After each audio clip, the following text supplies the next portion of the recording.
Hi there, it's Gary here from Crack Blade Miniatures.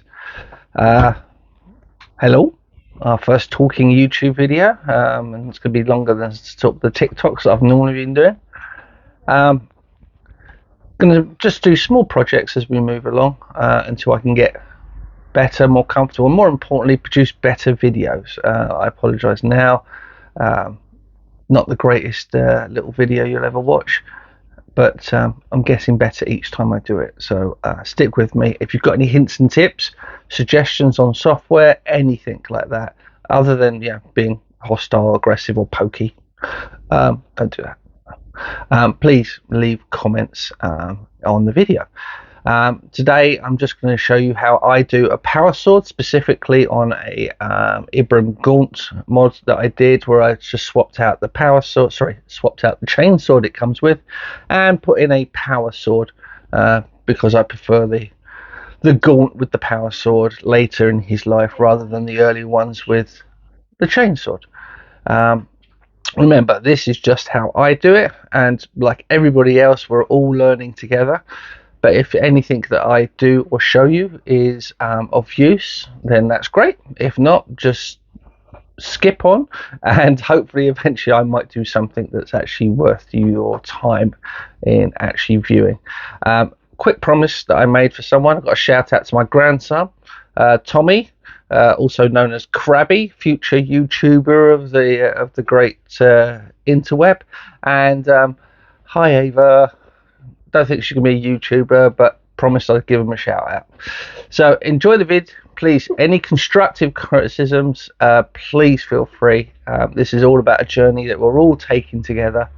I'm not here to tell you how it is. I'm here to tell you this is how I do it, and we all move and learn together, and get better at this hobby, and hopefully have some fun. Thank you. See you later.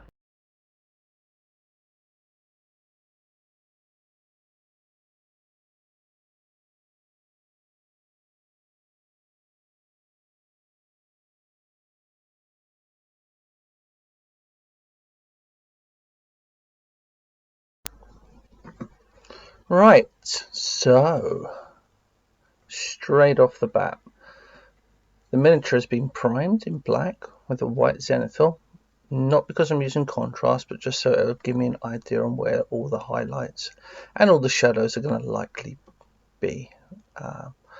The blade itself, I'm actually painting on the model. I know a lot of people might do the weapons separately, but I figured there was enough space on the model to work on him effectively, and that's one less thing flying around waiting for me to lose.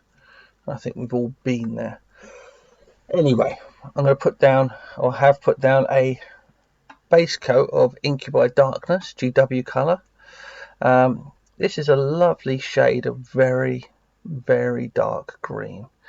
Obviously, being a sword, it'd be very easy to go with a dark grey or something sort of metallic-y in base nature, but I wanted the dark green really to differentiate the metal, with the power of the power sword going through it, so it changes the fundamental colour of the sword. So that's why I've gone for a dark green. And then once the base coat's down, just a quick highlight.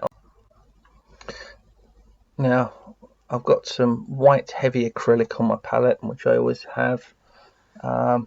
Obviously you can use any heavy white, but it's got to be a nice bright white, and start laying down a edge highlight, and then start building up the white crackles for the energy. Now again, this is how you do that, it's up to you. I just do sort of little jagged lines, and I'm not sure, there we go. I'm going to start putting them down, just get a little bit of paint on the tip and start laying down little jagged lines. Again, this is one of those fine jobs that you're only going to get better at the more you do, and of course, how often do we paint little electric power lines? But there you go. So I want it emanating from the center into a kind of lightning effect, and that's what I'm doing up both sides of the blade.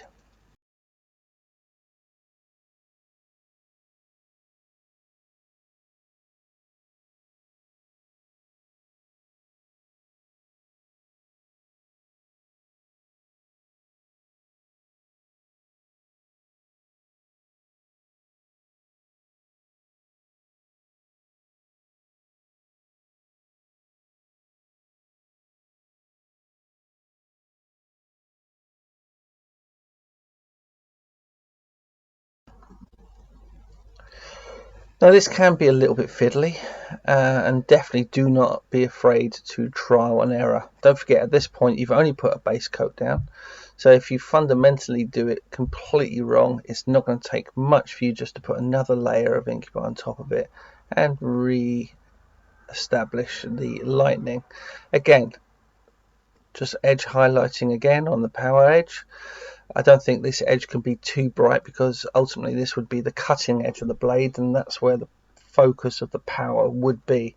So just building up layers on the edge over the paint of it to establish a strong and powerful cutting edge.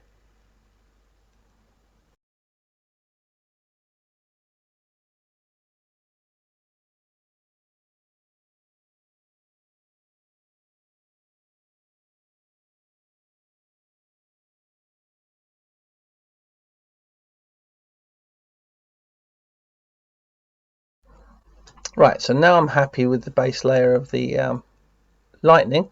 I'm going over with a wash of Temple Guard Blue, again another GW colour. This is just to put down and start building up a little bit of depth into the lightning and the power with a almost electric blue. I do love this colour. It's great. It really pops and is absolutely perfect for the effect that I'm trying to create here. So again, sort of a glaze, if you will, of the Temple Guard over what you've just done, and that will give you nice light blue lightning effects on the blade itself and also on the edge. Now what you want to do at this point is again just go over and tidy up the blade a little bit. If any of the edges on the lightning effects are a little rough, this is a perfect opportunity just to overlay and make it look just a little bit neater.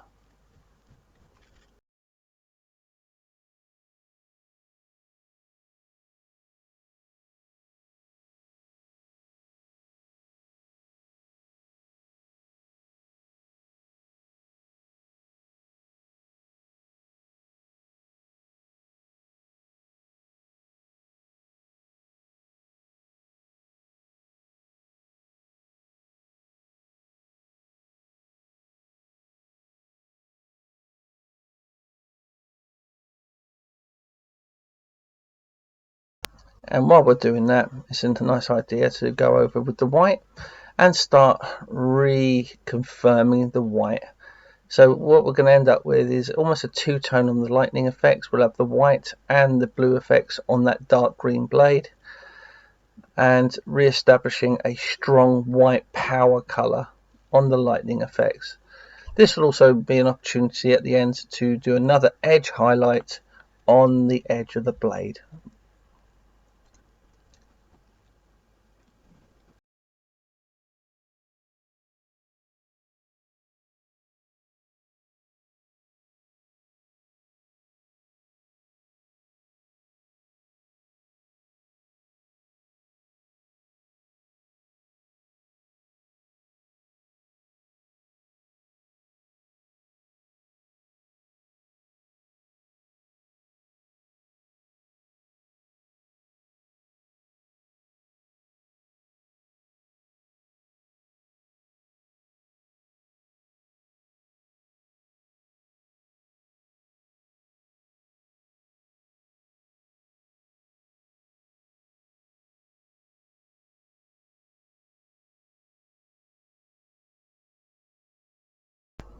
And now you've done the whites and the blues and you've got it to where you look, I'm just going to put a little bit of time onto the guard.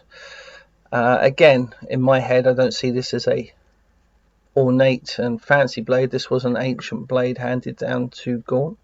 So I'm going to put down a base color of lead belcher, and then once the lead belcher is dried, I'll just do a very rough kind of faded patina with some retributor to make it look like there's some worn gold colors on the hand guard itself.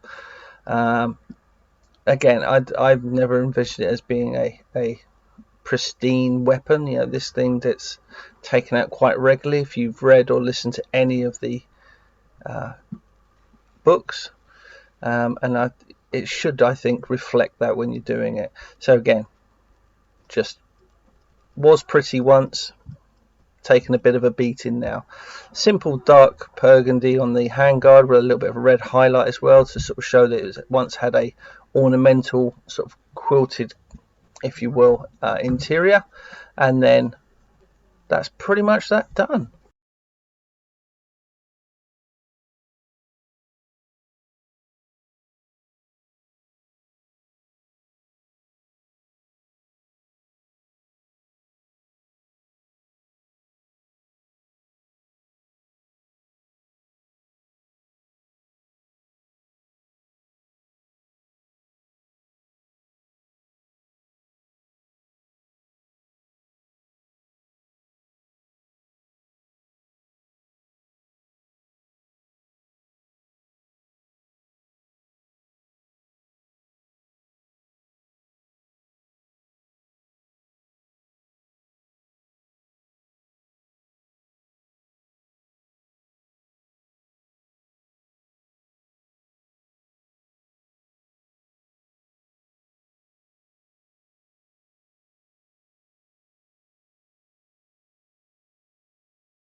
And there you have it.